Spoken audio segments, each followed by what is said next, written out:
Salam, tua. Ini selabu doang ya. Aduh.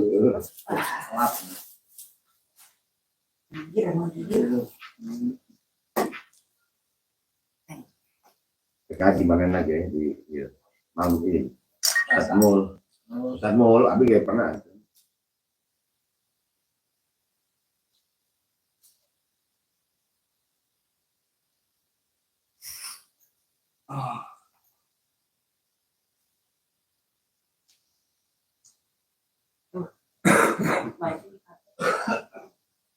Panas tubuh. Panas? Iya. Awas besi doang. Ulah. Masalah. Ngebentur si waktunya ya dirinya. Gimana?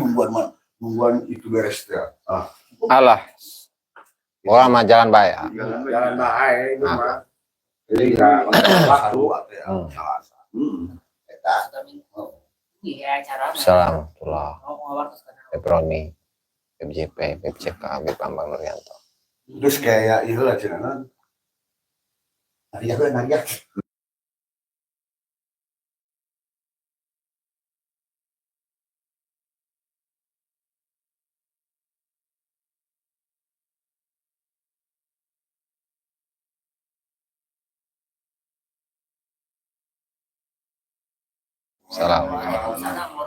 Alhamdulillah, salatu wassalamu ala rasulillah Muhammad ibn Abdullah wa ala alihi wa sallam wa la hawla wa la quwata illa billahi rabbi syrah li sadri wa yassir li amri wa hlul 'uqdatam min lisani yafqahu qawli. Amma ba'du, para hadirin, para jamaah majelis dzikir Al-Mubarak cabang Pandeglang di Maja non ya, silakan.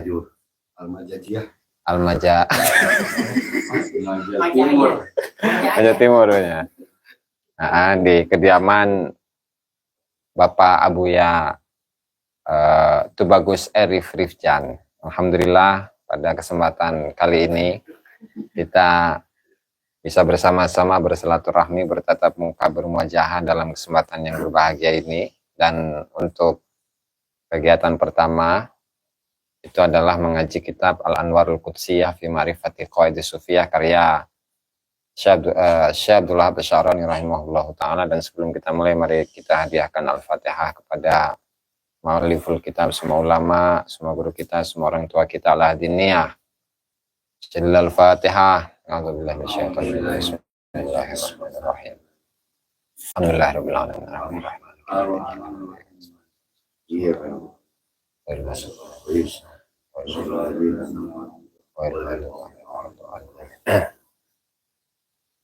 Qala al-musannif rahimahullah ta'ala Syekh Abdullah Basyarani fi kitabihi Al-Anwarul Qudsiyah fi Ma'rifati Qawaidis Sufiyah ila an qala fabni. Ini pertama ini as-sidqu fi talabihi lit-tariq wa mahabbati syekh. Ila an qala fabni amroka fabni, maka bangunlah amroka, urusanmu ya akhi, wahai saudaraku. Kayak di Jawa heulanya saeutiknya sagedengnya. Enak teh mun memakai bahasa Jawa teh. Fabni mongko bangun sira amroka yang urusan sira ya akhi dulur ingsun ala sidqi ing atase kejujuran. Fi talabi tariqi ahlillahi ta'ala yang dalam nyuprih dalane ahline atau keluargane Allah azza wa jalla. Wa illa lamun ora wa illam tabni amroka ala sidq rafadaka, mongko nolak ing sira apa tariqu jalan walau ala tulin lan senajan ing atase suwe lama. Wallahu lan hale utai Allah iku ya tawalla ngurusi sapa Allah hudaka ing pituduh sira. Idza alim tadzalika, nalikane urus sapa sira dalika mengkono-mengkono keterangan, fa aqul mengko ngucap sapa ingsun billahi taufiq billahi lan ikut kelawan Allah. Atau fiku ta taufik min sya'nil muridi, kutub saking tingkai murid an yasduqa. Yang ento jujur sapa murid fi mahabbati syekh yang dalam demen syekh li annahu kana temen setune syekh ku daliluhu iku kang nuduhaken murid fi suluki. Yang dalam suluk ngambah bihi kelawan tariq fil ghaibi ing dalam ghaib kadalilil hujjaji kaya dene petunjuk kaya pira-pira kang haji fil layali ing dalam pira-pira wengi al mudlimati kang peteng. Amalan utai sapane wong lazama kang nglazimi sapa man al mahabbata ing demen wa ta'ata lan taat. Wa man lazama wa min lazimil mahabbah ma. Wa min lazimil mahabbah lan kutub saking kelaziman cinta iku taatu ketaatan. Wa min lazim adamil mahabbah lan kutub saking kang lazimi ora demen iku al mukhallafah iku nulayani. Amalan utai sapa wong khalafa kang nulayani sapa mandalilahu ing wong kang nuduhaken man taha mongko sesat sapa men wong kota lan dadi pugot apa sayruhu apa perjalanan liman wa halakalan rusak hancur sapa man. Alhamdulillah salatu wassalamu ala Rasulillah ma ba'du para hadirin. Mari kita lanjutkan pengajian kita Al-Anwarul Qudsiyah fi Ma'rifati Qawaidis Sufiyah, dan tentu kitab ini Al-Anwarul Qudsiyah ini adalah sebuah kitab yang secara khusus membahas tentang adab-adab dari para murid dalam tarekat. Jadi mau itu syariat, mau itu tarekat, eta sarwa jalana. Syariat itu artinya adalah jalan. Syariah, jalan. Thariqah, itu pun juga jalan. Nah kemudian ketika seseorang itu memadukan antara syariat dengan thariqah, nah maka dia akan menuju kepada ma'rifat, kenal, akrab, jalan.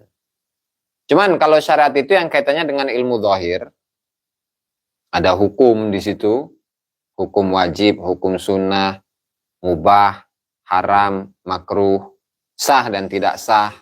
Nah, itu cakupan syariat. Nah, tapi kalau aturan tarekat, aturan syariat. Tapi kalau sudah masuk ke dalam tarekat, nah itu sudah lebih dari itu. Ya misalnya seperti seorang ketika sholat. Sholat itu kan kalau dalam fikih, meskipun pakai sarung doang, pokok pusernya itu tertutup, maka kan dianggap sah saja dalam fikih. Tapi kalau dari syariat tuh nggak pantas amat. Nah, jadi dia itu merasa bahwa ibadahnya itu kurang. Kurang adab. Lah iya, ketika kita itu mau ngadep bupati misalkan, Habibana Tubagus Arif Rifjan besok pagi akan menemui bupati atau gubernur Banten. Lah masa iya Tubagus Arif menggunakan sarung doang. Sementara kaos nggak pakai, peci nggak pakai, surban apalagi, jas apalagi. Nah tentu itu kan meskipun bukan termasuk kategori dosa, tetapi tentu ini bertentangan dengan kesopanan, keadaan adab ya. Sehingga dalam tarekat pun seperti itu. Jadi kalau berbicara mengenai tarekat itu ya nggak berbicara tentang halal haram, karena sudah selesai dalam syariat. Kemudian barulah dia itu akan menghiasi diri dengan adab itu, khususnya adab ketika dia beribadah kepada Allah Subhanahu wa Ta'ala. Nah sehingga disinilah betapa pentingnya kejujuran ya. Maka di sini kata Syabdul Wahab Asy-Sya'rani, fabni amraka ya akhi ala sidqi fi talabi tariqi ahlillah.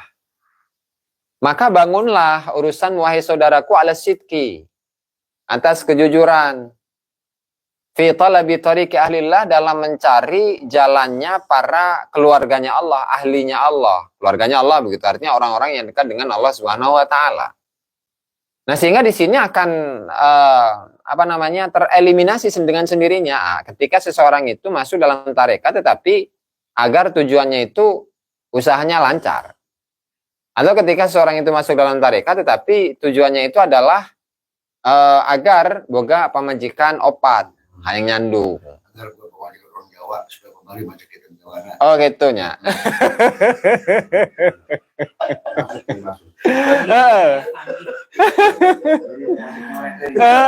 Masalah.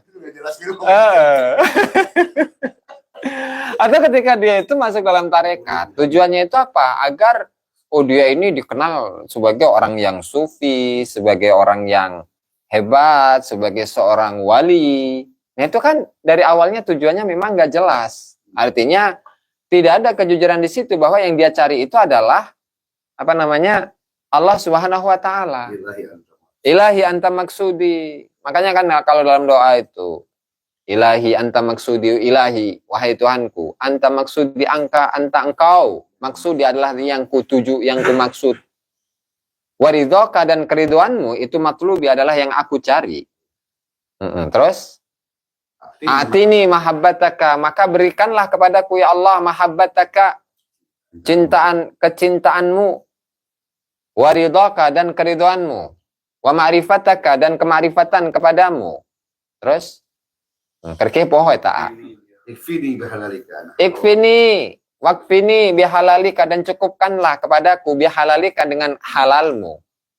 An haramika dari harammu. Terus wagnini bifadlika amman siwak dan cukupkanlah kepadaku dengan karuniamu dari selainmu. Itu kalau diresapi, direnungi. Jadi ketika doa atau seorang berzikir kepada Allah, la ilaha illallah, la ilaha illallah, la ilaha illallah, la ilaha illallah. Kalau yang ada dalam pikirannya itu duit, kalau dalam pikirannya itu adalah supaya usahanya maju, itu udah nggak jujur. Sudah nggak jujur.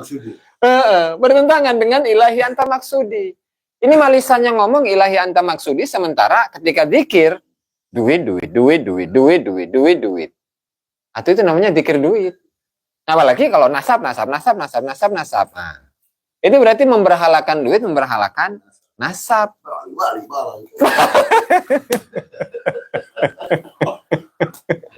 Jadi nggak sinkron itu. Aduh, masalah la ilaha illallah kadinya dia baik. Jadi memang jujur itu memang sulit. Jadi kenapa sampai Allah Subhanahu wa taala itu mewajibkan kepada para nabinya, mewajibkan kepada para rasulnya itu untuk memiliki sifat jujur. Sifat wajib para rasul, sifat wajib para nabi itu adalah jujur. Kenapa? Kalau nggak jujur, gimana nanti dia bisa menyampaikan pesan-pesan Tuhan yang harus disampaikan kepada para umat-umatnya. Nanti dikorupsi, di KKN, di kolusi, ya kan? Di nepotisme. Nah tentu ini bertentangan dengan sifat dari seorang rasul, sifat dari seorang nabi. Nah kan pada hakikatnya manusia hidup di dunia ini, itu tujuannya apa? Mulai proses di mana orang tuanya nih, bapak dan ibu, ya terjadi pembuahan antara ovum dengan apa? Sperma. Kemudian setelah 40 hari berubah menjadi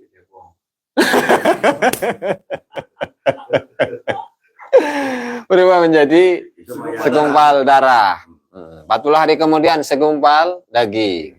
Kemudian 40 hari kemudian berubah menjadi tulang dan dibungkus dengan daging. Nah, kemudian setelah itu ditiup roh. Wa nafahtu fihi min ruhi. Ya, gitu. Jadilah ada nyawa, gitu kan. Nah, kemudian pada awalnya itu rohnya si manusia ini, si calon manusia ini. Kecewa. Ada yang komen. Rohnya si manusia ini, itu kan ditanya dulu. Ketika engkau wahai ruh, wahai manusia, wahai calon manusia, wahai ruh, aku akan turunkan ke alam bumi ini, apakah engkau siap untuk menyembah kepadaku dan mengakui bahwa aku ini adalah Tuhanmu? Oh siap, bala. Ya siap. Nah cuman ketika si manusia, si bayi ini, si manusia ini lahir dari dalam perut. Kemudian yang pertama-tama dia nggak bisa ngapa-ngapain, bisanya cuman oe gitu kan. Atau tidur. Nah, kemudian berkembang, akalnya jalan dan dia bisa memisahkan, membedakan antara yang baik dan yang buruk. Nah, disitulah taklif berlaku gitu kan. Apa itu taklif? Beban. Apa itu beban? Melaksanakan perintah, menjauhi larangan. Nah, kemudian konsekuensinya apa? Berarti ketika dia itu menjauhi larangan atau ketika dia melaksanakan perintah, maka dia akan mendapatkan pahala, ya kan? Pahala. Nah, kemudian ketika dia sebaliknya, ketika manusia ini justru larangannya dilaksanakan, kemudian perintahnya ditinggalkan. Nah, tentu dia konsekuensinya itu apa? Dosa. Nah, sehingga disitulah ada dua sisi manusia ini. Ada sisi nur, cahaya. Ada sisi nar, api. Nur, cahaya, adem. Cahaya, adem. Tapi kalau nar, api. Nah, coba masukkan tangan kita ke dalam api. Atuh mateng kayak di dahar. Kurang. Ulah gitu. Nah, artinya apa? Sisi nur, itu adalah sisi malaikat. Kemudian sisi nar, api, itu adalah sisi setan. Nah, tinggal, jadi manusia itu bisa atau memiliki potensi untuk bisa lebih mulia daripada malaikat. Kenapa? Karena malaikat mana nggak dikasih nafsu. Kalau manusia mana dikasih nafsu. Sehingga ketika seorang manusia ini bisa mengalahkan nafsunya, maka dia lebih hebat. Alabatan malaikat, maneh nama.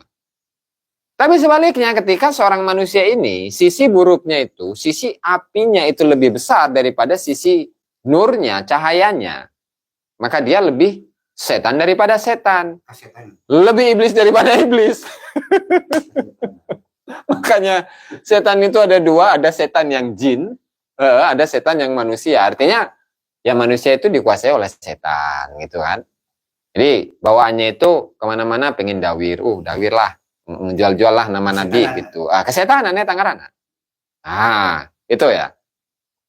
Sehingga pada ujungnya ketika dia memadukan manusia tadi kan ada sisi buruk dan sisi baik, kemudian ketika yang dominan itu adalah sisi baiknya, maka dia menjadi seorang malaikat, maka dia akan menjadi seorang insan kamil, seorang manusia yang sempurna.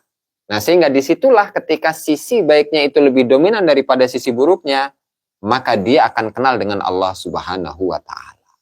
Maka dia akan menjadi orang yang wusul, orang yang sampai kepada Allah Subhanahu wa Ta'ala. Tapi ingat, kan wusul itu artinya kan sampai. Sampai ke mana yuk? Apakah sampai ke mana langit ketujuh?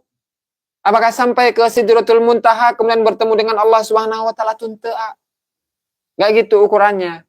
Karena sebagaimana yang di mana eta kitab eta, urang mah kudu make kitab bisi. Temake kita mah bisi ngomong doang ya, dobol lah. Oke. Jadi dalam hikam itu disebutkan ya, Syekh Ibnu Athaillah Sakandari itu menyebutkan usuluka ilallah, usuluka ilal ilmi bihi. Nah, sebentar nih redaksinya maafal takut salah gitu. Bentar ya. Usuluka ilallah, usuluka ilal ilmi bihi. Sampaimu kepada Allah Subhanahu wa Ta'ala itu adalah sampaimu kepada ilmu tentang Allah. Yakin, lebih dari yakin ilmu itu. Jadi ilmu itu apa sih? Ilmu itu apa? Ilmu itu adalah merasakan sesuai dengan kenyataan. Nah, kalau kita hanya berbicara tentang Allah Subhanahu wa Ta'ala secara teori, ya semua orang bisa. Bahkan non muslim pun bisa. Contohnya misalkan dia hafal dengan kitab yang namanya Syarah Hikam begitu misalkan ya. Kemudian dia jelaskan ilmu itu begini dan begini. Itu bisa. Cuman merasakan kerohaniannya itu bisa atau enggak. Nah, itu hanya berlaku bagi manusia-manusia atau orang-orang yang dipilih oleh Allah Subhanahu wa Ta'ala. Sebentar lah. Ya. Jadi ilmu itu artinya lebih ini dari yakin. Jadi kalau yakin itu biasanya bisa goncang ketika bisa goncang atau geser itu keyakinannya ketika ada sesuatu yang muskil atau janggal. Tapi kalau ilmu itu enggak sama sekali. Di Mengger ini di Beb.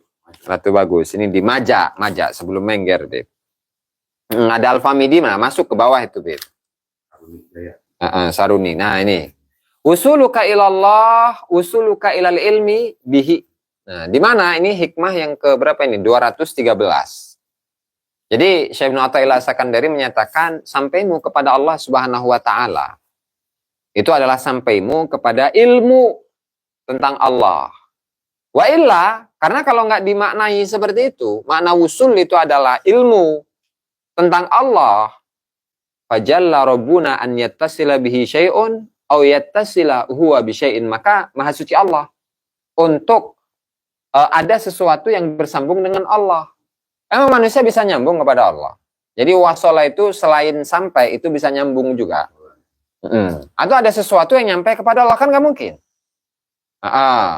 Ya, Beb, itu bagus. Atau aw yattasila huwa bi syai'in, atau Allah Ta'ala bersambung dengan sesuatu, itu pun juga nggak mungkin juga. 213 ya, 214. Coba kita lihat bagaimana komentar dari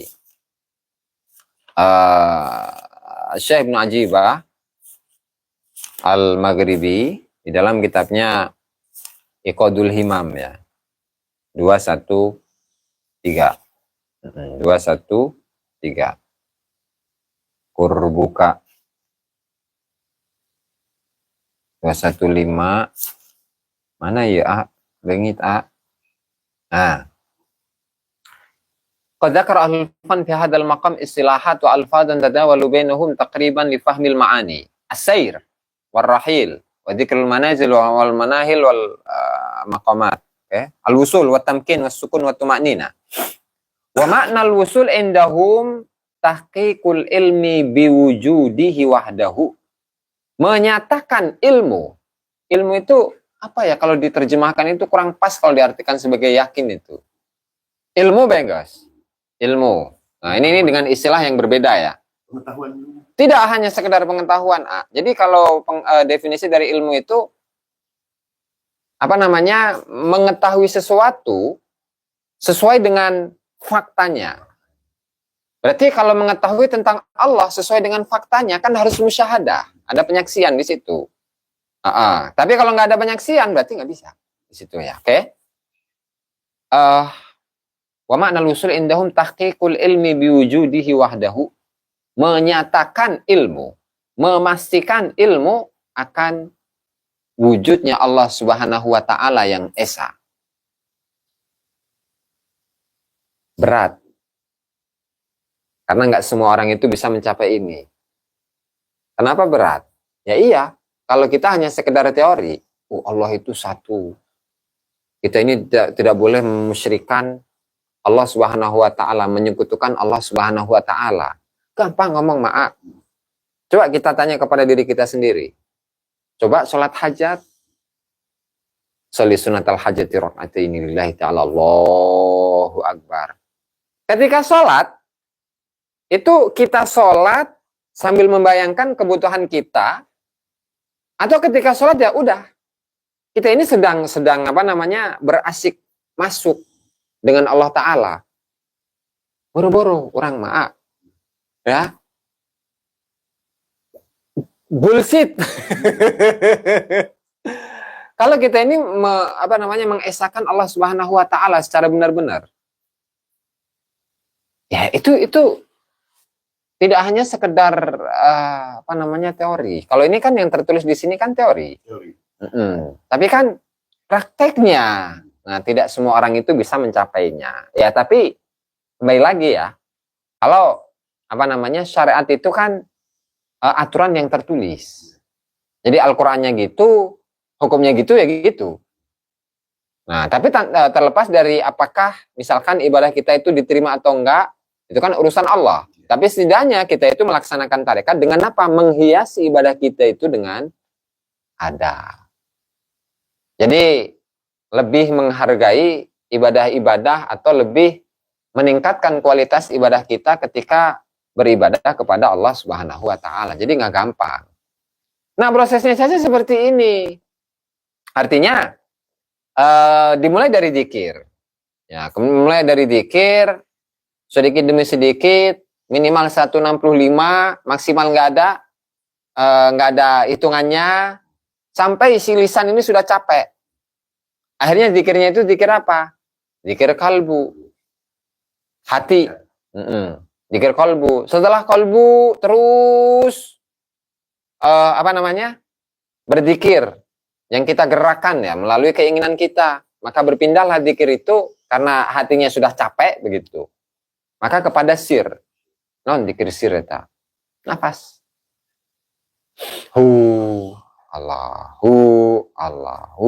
Allah. Nah, jadi kadang ya kita ini cukup miris. Habib Arif ya. Bukan Habib Arif. Melihat para ahli tarekat itu ketika dengan mudahnya berpindah dari zikir lisan, la ilaha illallah, menuju zikir qalbu. Kalau dalam istilah TKN itu adalah dengan latifah itu.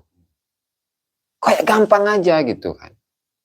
Kayak gampang aja itu zikir, memindah zikir lisan menuju ke zikir qalbu.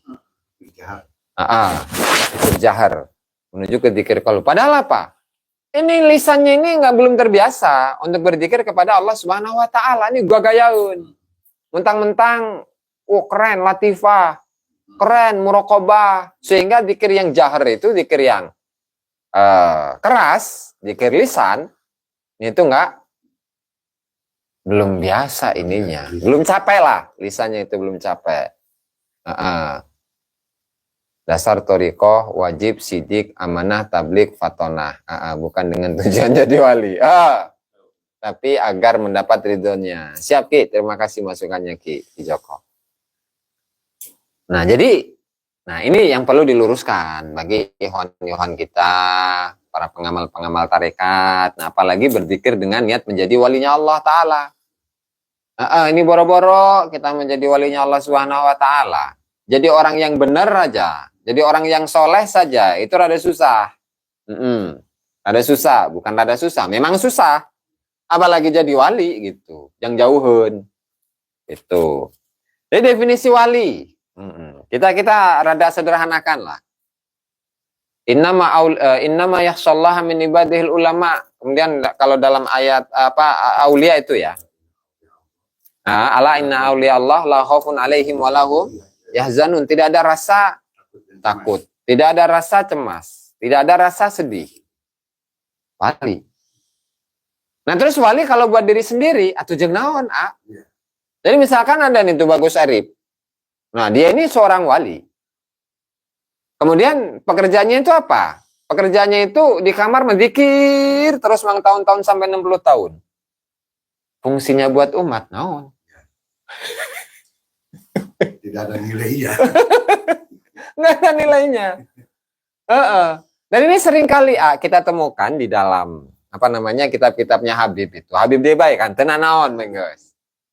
Di kitab-kitabnya Habib itu rata-rata Habibnya itu nggak pernah keluar rumah. Sampai khalwat bertahun-tahun, 10 tahun. Bahkan ketika ada tentara sekutu menyerang Surabaya saat itu, maranehana mah ngumpet eta di imah. Dikir. Dikir cenah ge. Lain. Lain dikir. Cenah dikir gitu. Nyumputnya di situ ngumpet. Cieun. Nah terus ngakunya apa? Ketika tentara sekutu itu sedang menyerang Belanda, menyerang Surabaya. Mereka itu bertawajuh, menghadapkan dirinya, berzikir, khalwat, meminta, berdoa kepada Allah Ta'ala, ya Allah. Jawa ini, Pulau Jawa sedang ingin dikuasai oleh tentara-tentara sekutu. Maka aku memohon kepadamu ya Allah, agar Pulau Jawa ini dibebaskan. Maka tidak lama kemudian bebas. Nah itu berkat maranehana. Tanpa ada perjuangan. Bullshit sama. Wali naon eta. Nah cenah, yang kayak gitu katanya itu wali kutub. Itu wali dobol itu, bukan wali kutub itu. Wali dobol. Thariqah dobol liya. Nah terus tadi, kalau memang dia ini wali, kalau memang dia itu wali, mana kemanfaatannya buat umat ini apa? Rasulullah saja ikut perang ketika ada perang Uhud, perang Badar, perang Khandaq, perang ini itulah. Rasulullah aja ikut perang. Nah kalau ingin seorang wali itu kerjanya cuma ngumpet seperti itu, harusnya Rasulullah ngumpet juga. Kalau memang seorang wali itu doanya sakti, harusnya Rasulullah cukup dengan berdoa, ya Allah selamatkanlah umatku ini dan menangkanlah perangnya dan jangan sampai ada peperangan di muka bumi ini. Harusnya kan seperti itu. Cuma pada faktanya apa? Rasulullah tetap perang. Itu kan bersama para sahabat-sahabatnya. Para sahabat-sahabatnya kaliren itu. Sampai kelaparan ketika perang itu. Karena bahan makanannya itu kurang. Rasulullah merasa capek sebagaimana para sahabat-sahabatnya itu merasa capek. Nah, kalaulah Rasulullah saja seperti itu, nah wali Allah itu jelas kurang lebih sama melakukan seperti apa yang dilakukan oleh Rasulullah. Ini ngaku mereka ini adalah orang-orang yang mengikuti ajaran-ajaran Rasulullah. Tapi sementara ketika waktu perang tidur ngumpet, mending tidur doang mah ngumpet. Sehingga inilah kedobolan-kedobolan yang harus diluruskan. Giliran sudah merdeka, Maka mereka katakan, kalau bukan leluhur kami, maka Indonesia ini tidak akan merdeka. Ngenah amat. Batu. Kalau bukan karena leluhur kami, maka kalian ini sampai sekarang masih nyembah batu, masih nyembah pohon.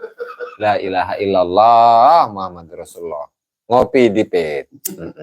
Ini ngajinya santai ini, nggak serius-serius ini. Kolang rokok heula. Nah, jadi kembali ke materi tadi, bahwa usul kepada Allah, Subhanahu wa taala itu adalah sampai kepada ilmu tentang Allah. Ilmu gimana? Saya nerjemahkan bingung karena terjemahnya nggak sesuai. Jadi ilmu bukan berarti pengetahuan. Pengetahuan plus musyahadah, menyaksikan, mengalami. Ini soal rasa begitu kan. Tapi saya dengerin seriusan. Kita nunggu rahmat dari Allah. Atau Musuh rahmat. Nah, maka judulnya itu Musab Rahmat Mancing Rahmat begitu. Kopinya ada, Beb, Lang Jawa ya. Nah, ini ngajinya santai ini. Bismillahirrahmanirrahim. Menjadi jauh lah kita ngebahas tentang wali. Kita ngebahas atau mengaplikasikan apa yang ada dalam kitab Anwarul Qudsiyah saja itu rada susah. Nggak gampang. Bukan rada susah, memang susah mah, susah memang. Jangan rada-rada deui. Makanya kita ini selalu mengaitkan segala sesuatu yang ada di kita, baik itu harta, baik itu ilmu, baik itu kekuatan, baik itu keluarga, atau apapun lah. Karena pada hakikatnya manusia itu ya bukan apa-apa. Laisa syai'. Lam yakun syai'. Manusia itu bukan apa-apa. Nggak punya kekuatan, nggak punya harta, nggak punya pengetahuan, nggak punya keluarga, maka nafas hidup pun nggak punya. Sehingga terus apa yang mau dibanggakan dari kita? Apalagi mengatakan, saya ini rasan baik di muka bumi ini. Astagfirullahaladzim. Sekali tuh. Ilmu kami adalah ilmu yang tertinggi. Nasab kami nasab yang paling mulia. Tarekat kami tarekat yang paling lurus. Terus apa mana yang ini? Naon deui ta? Seloba bae geus pokona, ame lieur urang nyeritakeun mah. Semuanya diklaim. Itu. Yang berarti mana ada wali yang seperti itu, Itu mah bukan wali, itu mah iblis itu. Iblis yang berwujud manusia.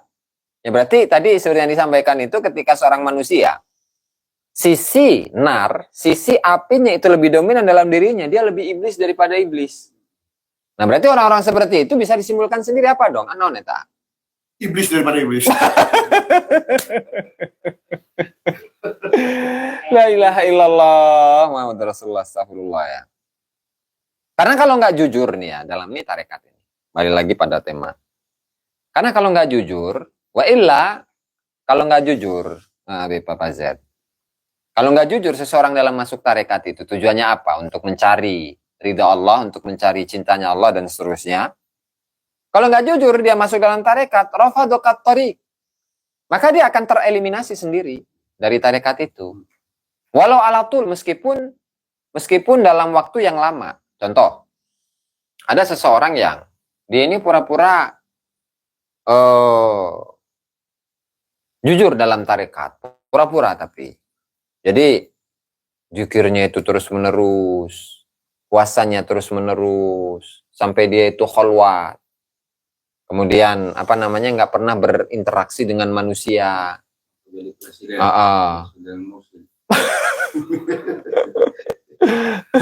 Dan cita-cita ingin jadi wali, cita-cita ingin jadi mursyid. Kemudian berikutnya, gitu terus dia mampu memang bisa untuk memframing dirinya itu sebagai orang yang benar, orang yang jujur. Tapi pada akhirnya berjalan setahun, 2 tahun, 3 tahun, 4 tahun, 10, 20 tahun, kelihatan, ternyata tujuannya dia nggak benar. Apa? Tujuannya dia adalah menjadi seorang mursyid. Mursyid itu kan orang yang memberikan petunjuk, orang yang mengajak orang lain agar orang lain itu bisa mencintai Allah Subhanahu wa taala. Nah, boro-boro dia ini Dia belum kenal Allah. Bagaimana bisa mengenalkan Allah kepada muridnya. kepada para murid-muridnya? Ibarat Habib Arif nggak begitu akrab dengan Pak Presiden, nggak akrab malah, kenal gente. Nah dia ini ngaku-ngaku, bahkan merekrut banyak orang, masyarakat, jamaah, kesini, karena saya ini bisa untuk menyambungkan kalian dengan Presiden. Nah sampai didawirin tuh satu persatu, satu orang misalkan 50-100 ribu kan lumayan, kali 1.000 orang gitu kan. Sekarang saya mah. Kali bayangin gitu. Kali terus. Aduh. Ternyata ketika mau sudah di hari yang sudah dijanjikan. Ketika mereka semuanya ingin bertemu dengan presiden, boro-boro alasan, ternyata presidennya itu sedang keluar negeri. Nah, nggak beda jauh dengan seseorang yang menjadi mursyid sementara dia belum kenal dengan Allah Subhanahu wa taala. Bagaimana dirinya itu bisa memperkenalkan kepada orang lain tentang Allah Subhanahu wa taala sementara dia sendiri belum kenal dengan Allah Subhanahu wa taala. Nah, sehingga pada intinya kita ini semuanya belajar semuanya ya. Bukan berarti ketika kita mengkaji kitab tarekat berarti kita adalah orang yang paling tarekat gitu, enggak juga. Jangan didoakan jadi wali. Aduh ampun. Nah. Tapi sekali lagi ya. Sekali lagi. Bahasanya sampai tadi. Oh ya, ketika kita mengkaji tentang kitab-kitab tarekat, bukan berarti kita itu orang yang paling tarekat gitu, enggak.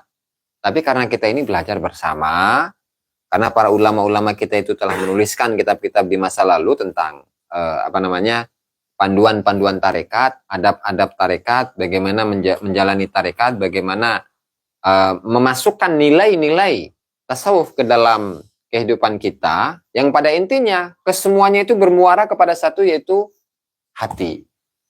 Nah sehingga misalkan kita kadang sering salah memahami dalam memandang asbab dengan tajrid. Nah, jadi tajrid itu artinya kosong, mengosongkan. Asbab itu sebab, artinya kerja, antara kerja dan tidak kerja gitu. Kasab. Jadi kita kadang salah memahami antara kasab dengan sabab atau tajrid dengan sabab. Tajrid artinya nggak kerja, kemudian sabab itu artinya kerja atau kasab ya. Dimana kalau tajrid, seseorang itu tajrid, mengosongkan diri, berarti dia mengosongkan dari segala macam interaksi, pekerjaan, urusan, segala macam. Ternyata salah, nggak begitu Karena definisi dari tajrid itu adalah mengosongkan hati dari selain Allah Subhanahu wa taala. Jadi fisiknya mah tetap kerja mah kerja, ngasih manfaat ke orang lain, ngajarin mah ngajarin, nyangkul mah nyangkul, dagang mah dagang, ngantor mah ngantor. Tapi hatinya kepada Allah Subhanahu wa taala. Jadi nggak memandang semua itu adalah suatu yang wow, hebat, luar biasa, enggak. Tapi hatinya selalu connect dengan Allah Subhanahu wa taala. Hatinya selalu berzikir kepada Allah taala. Allahumma ani. Allah bersamaku.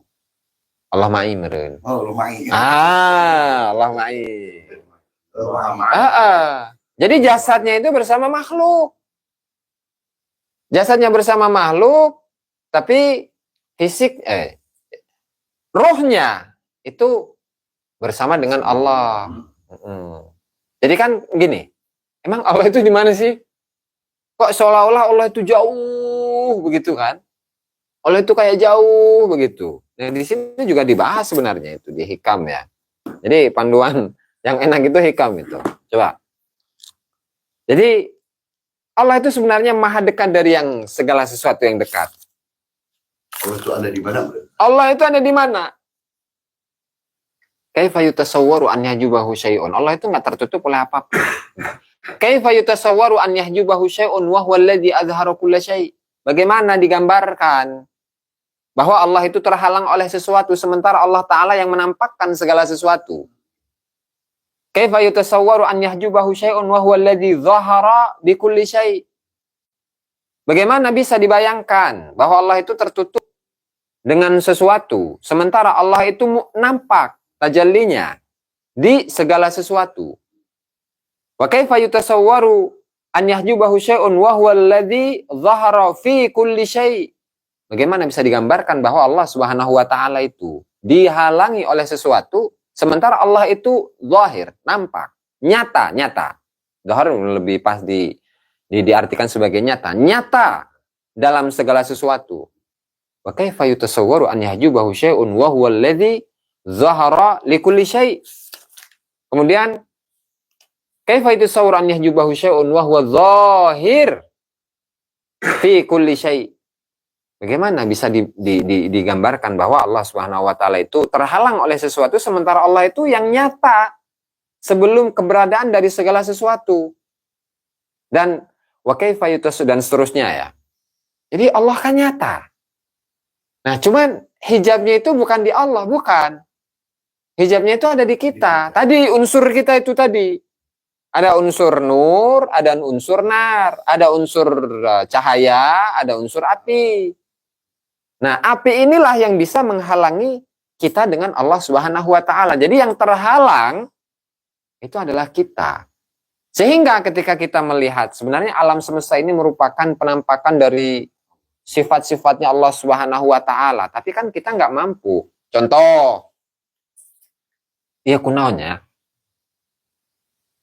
bukan Habib Erip, ya, itu tidak bisa menjadi seorang miliarder. Kunaonnya. Atau misalkan, bukan Habib Erip ini kenapa tidak menjadi seorang ulama atau wali yang muncul seperti Tuan Syekh Abdul Qadir Al-Jilani. Oh, ternyata beliau ini saking tawadhu'nya. Atau karena hatinya itu masih terikat dengan sesuatu. Masih mikirin ini, masih mikirin itu, masih mikirin ini mikirin itu, ingin ini, ingin itu. Nah, sehingga itulah yang menghalangi antara beliau dengan Allah Subhanahu wa taala. Jadi beliau pada hakikatnya terhalang dari Allah Subhanahu wa taala, bukan Allah yang dihalangi. Tapi manusia ini yang iya. Itu. Nah, terus contoh lain. Ini Balawi ya.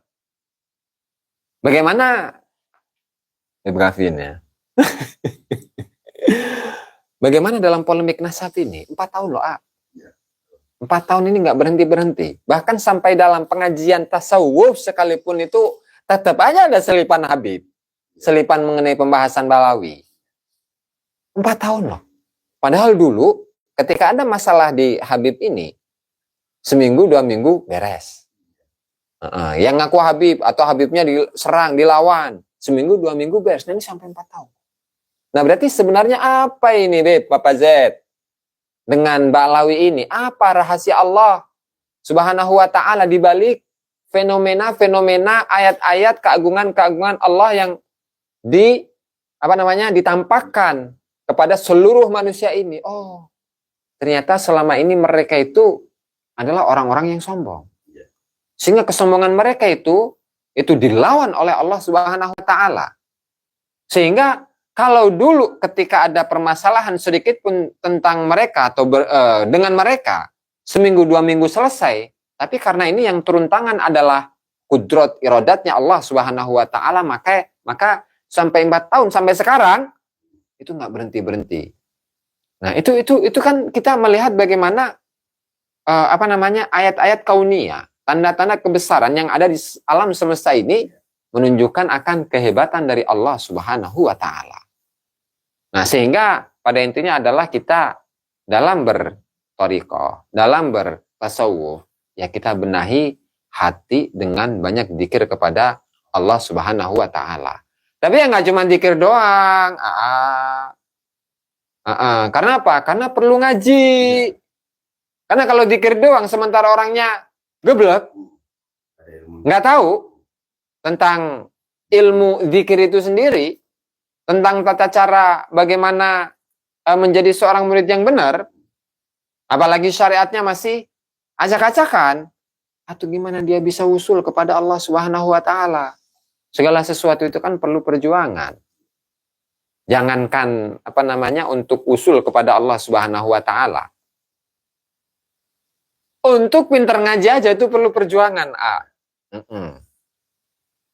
Saya sebagai contoh ya. Ini buat pelajaran bagi semuanya ya, bukan berarti saya menyombongkan diri, enggak. Naudzubillah ya, mudah-mudahan saya nggak dikasih sifat sombong oleh Allah Ta'ala ya. Tahadus binimatillah. Jadi ngaji itu mulai belajar alif bata kan mulai dari kecil, memang umur 4-5 tahun ya. Nah terus mulai dikenalkan dengan Al-Quran ya, itu umur segitu. Kemudian dikenalkan dengan kitab-kitab, ya katakanlah mulai dari umur 6 tahun sampai saiki. Sementara sekarang umurnya 36 tahun. Nah berarti ngajinya kurang lebih 30 tahun. Ya wajar. Nah ini baru belajar syariat doang, begitu kan. Sampai ke mana? Ke Jawa Timur, ke Pasuruan. Terus sampai ke Tarim, Hadramaut. Hadramaut, Tarim. Sampai 6 tahun setengah. Sampai sekarang, begitu kan, masih belajar terus. Jadi saya ini belajarnya nggak berhenti-berhenti, Net. Nggak berhenti-berhenti belajarnya itu ya. Ya karena memang mengaplikasikan atau mengamalkan apa yang disampaikan oleh Rasulullah. Talabul ilmi, utlubul ilma minal mahdi ilal lahdi. Carilah ilmu, tuntutlah ilmu, mulai dari buayan sampai ke liang lahat, sampai ke modar, sampai ke pae. Jadi terus, sehingga sulit bagi diri saya untuk menganggap saya ini orang alim. Sulit itu, sulit. Boro-boro. Ini Ki Joko nih udah ngaji 56 tahun pun nggak pinter-pinter. Jadi yang maha pinter itu kan Allah gitu kan. Sehingga yang memberikan kepintaran kepada manusia itu adalah Allah Subhanahu wa taala. Sehingga dari mana manusia itu bisa ngaku pintar, moal? Allah kan baik. Jadi segala sesuatu itu sifat-sifat kesempurnaan itu adalah milik Allah Subhanahu wa taala dan bukan milik manusia. Itu saja mungkin barangkali. Yang pada intinya adalah jujur harus dimiliki oleh setiap muslim dalam menghadapi segala sesuatu, dalam melakukan segala apapun ya harus digunakan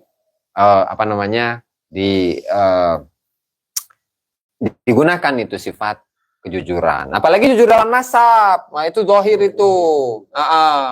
Berarti ketika seseorang sudah dibuktikan kamu ini nasabnya ke Yuya, ke dukun Firaun, kemudian haplog grupnya itu G dari Kaukasia, turunan Yajud Ma'jud itu, terus data sejarah nggak punya, kitab nasab nggak menyebutkan.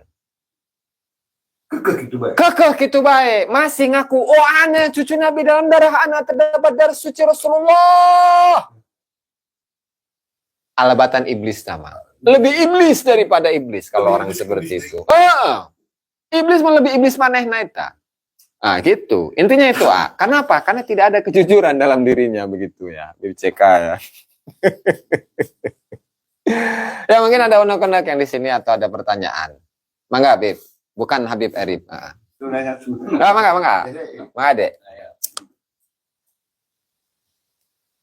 Begini, Gus. Saya juga berrekod kan dari tahun 1994 ya. Sampai sekarang. Dengan perjalanan yang memang berat. Tapi alhamdulillah kata saudara saya dulu waktu belum ramai-ramainya tarekat, kata wah saya dulu awas dengan tarekat mesti kieu kan gitu. Mesti kieu. Cumpang camping lempang sama mau itu jalan dengan anak pemajikan. Tapi selama itu emang tidak ada ya. Tidak kita punya guru yang berlembangan. Gurunya guru emang guru bukan guru abal-abal. Guru mursyid yang mursyid. Yang dikhawatirkan ini kan kita bertorekoh gurunya KW gitu. Itu hal seperti itu bisa terjadi. Karena kan tidak bisa usul ke Allah. Kita aja yang punya mursyid yang guru mursyid, kita aja berperang di dalam hati itu kan perang. Tadi itu antara sifat setannya dan sifat malaikatnya. Itu yang kita harus bisa memilah kan. Dari dikir itu kita bisa memilah antara sifat hal yang narnya dan sifat nur. Itu dengan ilmu. bukan dengan zikir. Yang bisa membedakan sifat nar dan sifat nur itu dengan ilmu. Betul. Kita itu kan posisinya berzikir ini nunggu rahmat dari Allah. Betul. Tidak ada orang yang bisa langsung usul ke Allah. Ya, rahmat dari Allah itu wasilahnya kita punya guru, mursyid gitu. Ya. Intinya seperti itu ya. Betul lah. Tapi ya mau ditanyakan ada menyimpang. Itu ada komplain tuh. Tadi poin wae cenah. Gini, itu poinnya. Tuh, orangnya tuh. Oh, Nah, siap. Ada keterangan gini. Ketika kita yang orang-orang berteko, misalnya tahlil ini, ya. tahlil tangga, terus dipimpin oleh orang yang belum berteko. Ya. Itu gimana coba? Ya tadi ya. Jadi bagaimana hukum dari seorang yang berguru kepada seorang mursyid? Ya. Tapi dia tidak memenuhi syarat gitulah. Ya. Ya artinya seorang mursyid itu kan harus usul ke Allah Ta'ala. Ya. Kalau dia belum usul ke Allah Ta'ala, tadi usul kita sudah artikan. Ya. Kenal bengos. Ya. Pengalaman spiritual, pengalaman rohani, musyahadah dengan Allah Subhanahu Wa Ta'ala sudah. Kalau belum, ya berarti mumursidanan. Jadi mursid-mursidan. Kalau mursid-mursidan akan nyampe kemana dia? Bukan nyampe ke Allah Ta'ala, ujung-ujungnya nyampe kepada nafsu. Jadi justru yang mendominasi dirinya itu adalah nar, atau dengan kata lain iblis. Jadi dia malah jadi iblis, bukan jadi malaikat, dia akan menjadi iblis. Nah, kemudian ada satu hal, ada wali majdub gitu kan. Kadang begini, orang-orang itu melihat ada kabib dua itu, saya lihat itu. Ada wan-wanan gitulah. Eta. Terus hiji deui eta. Asakov. Saha buat nama. Gresik. Tini Gresik, tini mana buat nama. Gresik itu nyari. Itu kan orang gak waras dianggap sebagai wali majdub. Orang gila dianggap sebagai wali. Atau wali apaan? Terus manfaat dia buat umat apa? Kan cuman gini doang. Fatimah gitu. Lah masa itu dianggap wali? Kan ada kalau wali itu ada karomahnya, Gus. Ada sesuatu yang ada sesuatu rahasia yang memang umat. Nah, pasti ada. Kayak di Helan. Dipotong herangannya. Jadi apa sih wali majdub itu? Wali majdub, wali kan tadi sudah. Orang yang kenal, akrab, CS, deket dengan Allah Subhanahu Wa Ta'ala. Cintalah. Besti bengos. Bestinya Allah Subhanahu Wa Ta'ala. Ini bahasa sederhana aja udah, nggak usah bahasa ribet-ribet ya. Biar mudah dipahami itu. Nah terus majdub itu kan satu kondisi. Ditarik itu. Apa tarik? Apa yang ditarik itu? Apakah akalnya? Apakah kesadarannya?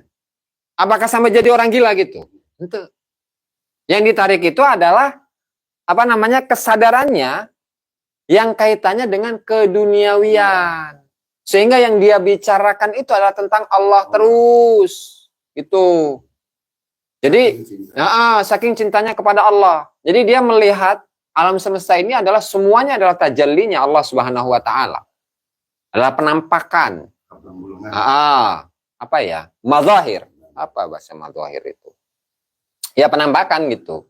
Penampakan dari sifat-sifatnya Allah Ta'ala. Sifat zahirnya, sifat nyatanya Allah Subhanahu Wa Ta'ala. Jadi nggak yang orang stres gitu, nggak. Jadi ininya mah tetap sadar, apalagi berbicara tentang ketauhidan begitu tuh. Nah sehingga kalau misalkan dulu Habib Arif ini, bukan Habib Arif, pernah ketemu dengan Mama Harun. Apa yang dibicarakan? Allah dia baik. Terus paling ditambah dengan ini kemaslahatan untuk umat terus. Jadi bukan orang yang gila. Kalau orang gila mah bukan majdub, itu mah orang stres itu mah. Pikirannya saja itu ada masalahnya. Ya, contoh, kalau waliullah itu ada manfaat buat umat itu. Kenapa? Dulu Mama Harun itu dia tempat wudhu, bahkan itu orang lain tempat wudhu orang lain, dia malah buang hajat besar di situ, diberakin tuh si air tempat wudhu itu. Ternyata rahasianya tempat air wudhu itu sudah tidak sah dipakai, sudah bau, nggak dikuras-kuras. Akhirnya ketelah Mama Harun berak, dikuras kan jadi bersih lagi. Itu kan ada hal yang manfaatnya, gitu. Terus dia mobil-mobilan ke gunung, ke hutan gunung. Sekarang jadi jalan, aspal. Dulu dia gelindingan tuh mobil-mobilan ke jalan, ke Bawana ke sana. Sekarang kan jadi jalan aspal. Nah, wal itu ada sesuatu hal yang memang manfaat buat umat. Gitu. Dia bicara apapun ada buat umat. Disyaratkan pada intinya. Rasulullah aja Isra Mi'raj ke 1 kali doang membawa sholat. Kan ada ilmu-ilmu yang emang bermanfaat buat umat didapatkan. Sudah 70 kali mana hasilnya? Kita mahal lu double. Segitu benggol. Terus kan ini, jadi kan gini di kitab apa ya? Saya belum mengangkat ini. Jadi ceritanya adalah Habib Abdullah bin Ali Al-Haddad itu. Siap Ki. Betul, yang ditarik kesadaran duniawinya saja, kesadaran tauhidnya 100%. Ya, plus hiji. Non tadi tidak, pembahasan tadi. Maju. Tuh. Satu lagi. Pembahasan non tadi terakhir tidak. Makmum sama yang belum torikoh. Makmum sama belum torikoh. Ya nggak masalah, namanya juga dikir bareng-bareng. Bebas. Ada satu keterangan. Katanya ada satu keterangan. Saya belum lihat cerita keterangannya dari kita. Ketika kita dipimpin tahlil, misalnya kita sudah bertorikoh, dipimpin oleh yang orang yang belum bertorikoh. Itu ada 2 kol mengatakan bahwa kita mah mufarokoh. Orang yang bertorikoh kita mufarokoh. Ya itu ada pandangan yang kayak gitu. Jadi begini. Sebagian aturan-aturan tarekat itu di mana dia ini dilarang untuk pakai kodam. Aduh. Jadi memang sebagian tarekat itu ada yang melarangnya. Artinya si murid-murid ini tidak boleh berzikir bersama dengan murid-murid dari tarekat yang lain atau dari guru yang lain. Ada memang seperti itu. Bagusnya dipimpin. Jadi misal ada seorang murid ikut TKN, misal ini ya. Nah, terus dia ini bermakmum zikir dengan orang yang tarekatnya beda, misalkan Syadziliyah. Tidak bertarekat.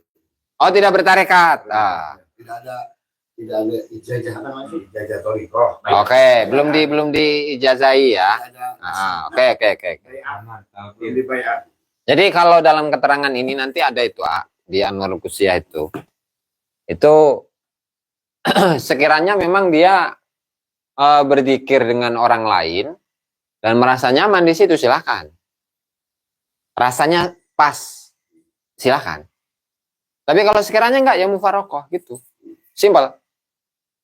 Karena memang kalau tadi itu di awal ya ada yang satu tarekat dengan tarekat yang lain itu nggak boleh. Misalkan seperti Tijani itu rada ini nih, fanatik gitulah, rada fanatik.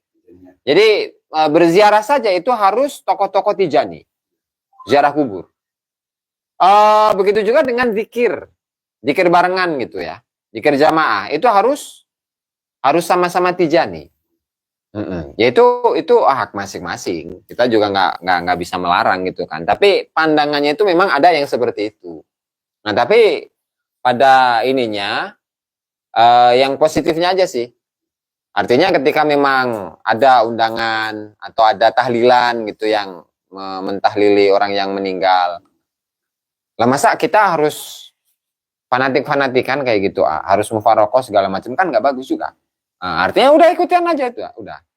Karena zikir kita ini kan untuk Allah Ta'ala, tuh masa harus ada fanatik-fanatik kayak gitu. Dalam berzikir kepada Allah masa ada fanatik-fanatiknya, kan enggak. Itu meskipun orang yang memimpinnya itu bukan atau belum bertoriko. Iya, benar. Ah. Iya, iya. Lalu tadi ya nyambung.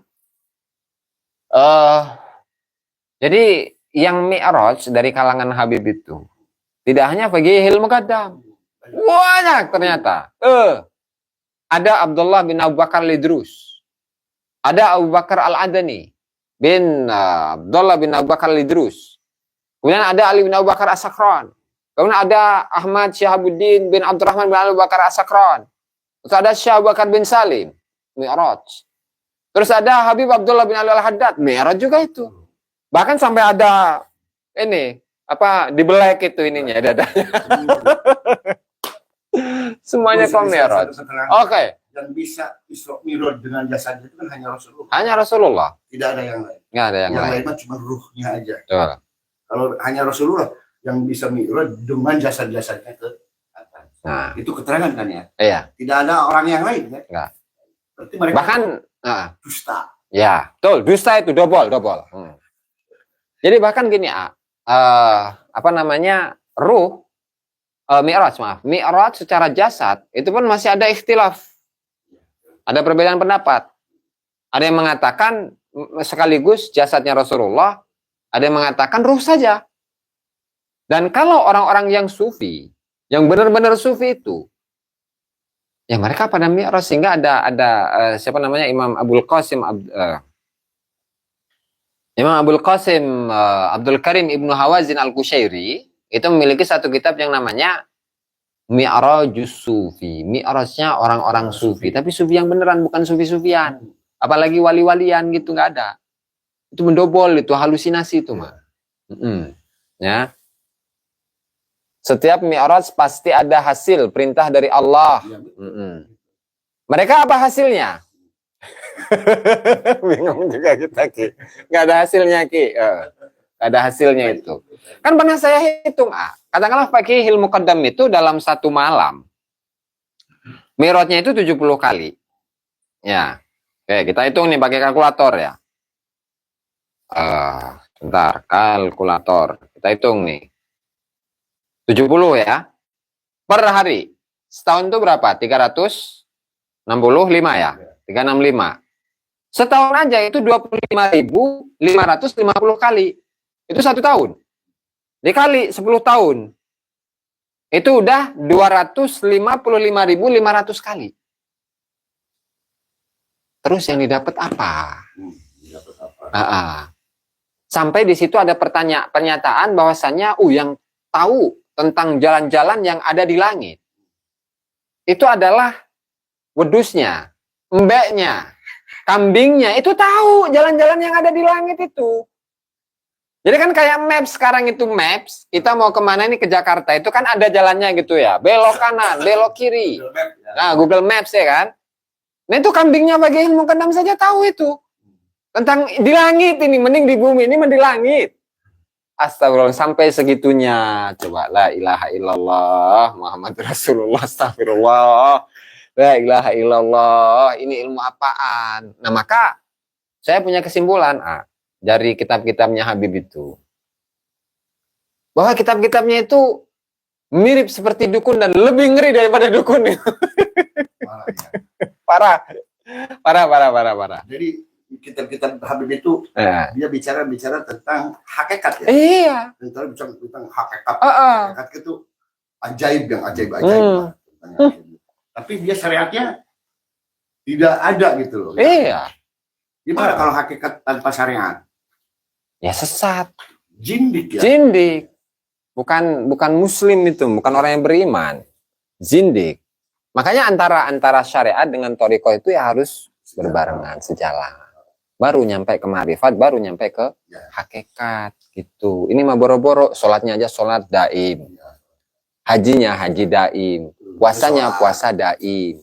Sholat mah henteu dohirnya syariat naita. Ngopi beda lobakeun. Kayak ujuk-ujuk asup surga ngejajan surga kabatur. Tuh sesat kabeh. Terus jaminanna datu saya Rasulullah. Ngeunah amat parangsa. Masalah. Ya labatan dukun dia mah. Betul Halim, ngombe butrek cenah be. Dukun kahin ya. Ibadah hakikat pendalaman ibadah syariat. Ibadah hakikat pendalaman ibadah syariat. Jadi hakikat itu intinya pendalaman ibadah itu. Yang nanti ujungnya ya kembali kepada tauhid itu sendiri kan. Mungkin ada unek-unek nih dari yang lain. Mangga, Kamul. Mangga Ustaz. Ya. Mata kamu kali nyupir gitu bertoreko kumaha. Bisa dikira tengah bulu tak kumaha tanah. Atau nah hate bengkel. Sambil mobil mau dikir gitu. Susah bohong. Wah berat nih bahasanya ringan dengan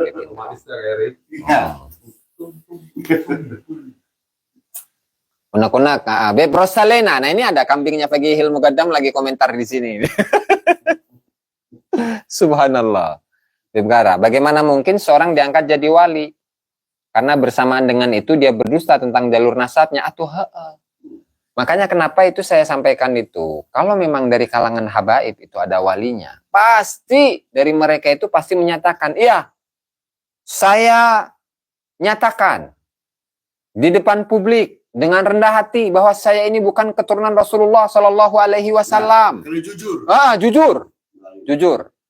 Dan leluhur saya yang telah meyakini nasab kami bersambung kepada Rasulullah itu adalah sebuah kesalahan, dan mulai dari sekarang maka anak keturunan saya tidak akan saya doktrin sebagai cucu Nabi Muhammad Sallallahu Alaihi Wasallam. Gagah sama ngarana.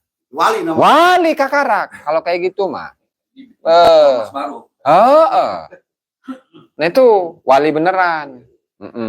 Sekarang bawa wali yang bikin ormas baru kan? Wali non ya. Jadi Jatma. Jatma saja, subhanallah itu wali ya. Nanti. Walinya pindah.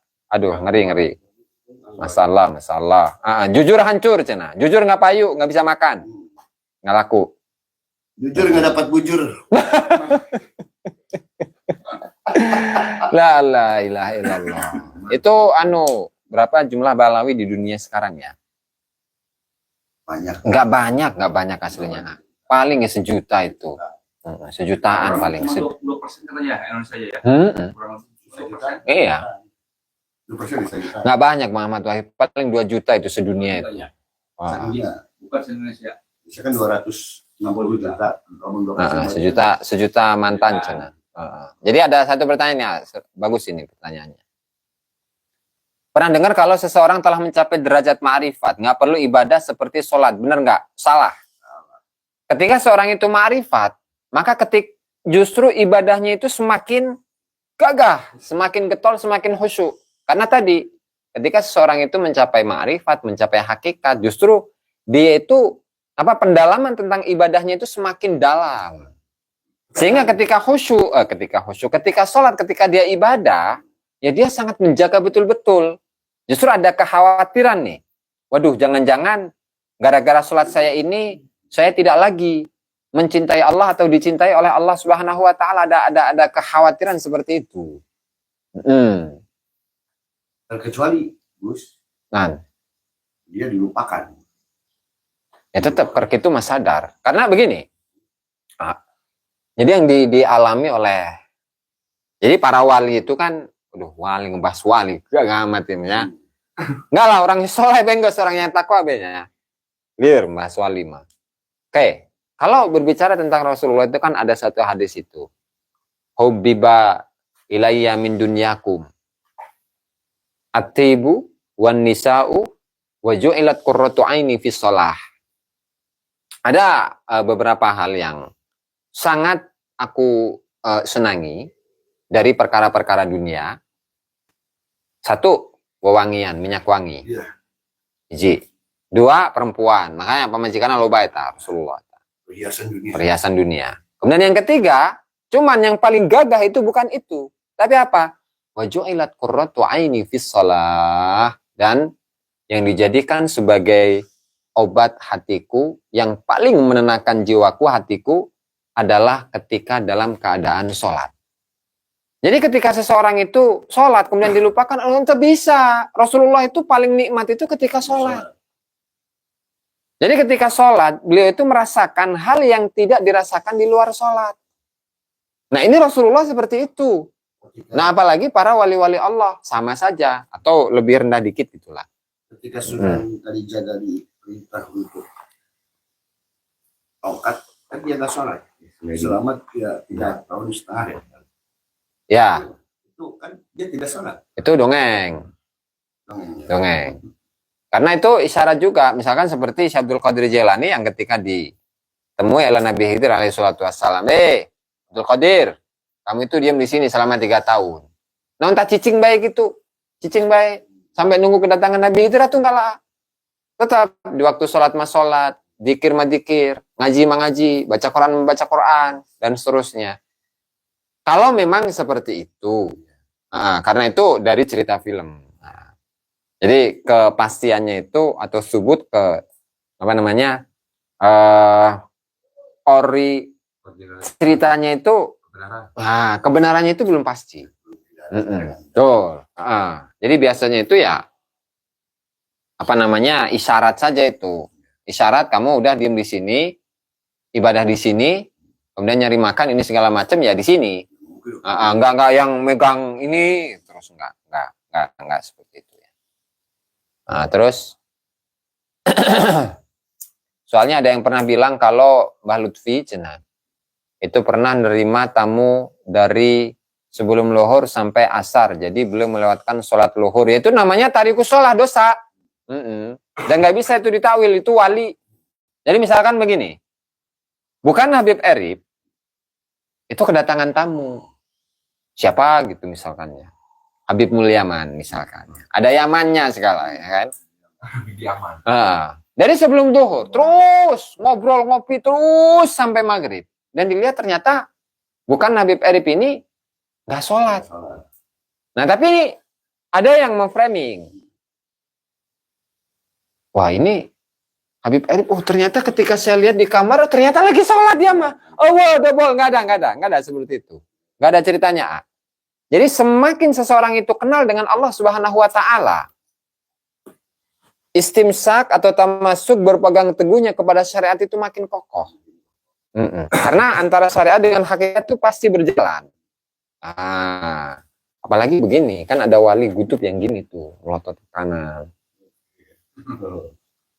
Ya, Rasulullah dipelototin. Assalamualaikum ya Rasulullah.